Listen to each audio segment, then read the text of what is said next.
Welcome to the Tech Egg. Don't get scrambled. Enjoy the video. In this video, I will explain how to replace a fuel pump in a Ford Fusion. Before you begin, safety is paramount. Always disconnect the negative battery cable to prevent electrical hazards. It is also crucial to relieve the fuel system pressure to avoid any dangerous fuel spray.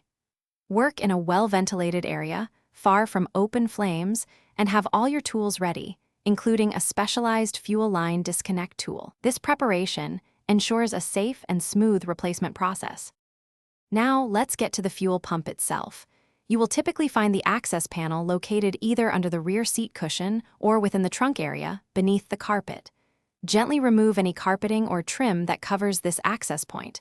Once exposed, carefully disconnect the electrical connectors and the fuel lines. Remember, a specialized fuel line disconnect tool will make this step much easier and prevent damage.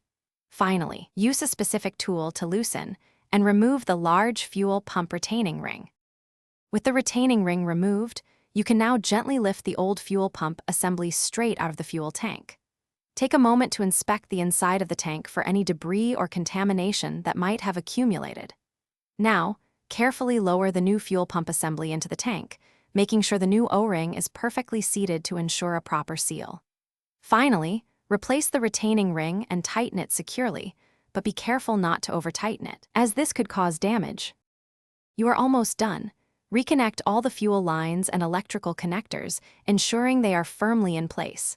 Then, reinstall the access panel and any interior components you removed, like the rear seat or trunk carpet. Reconnect the battery's negative terminal.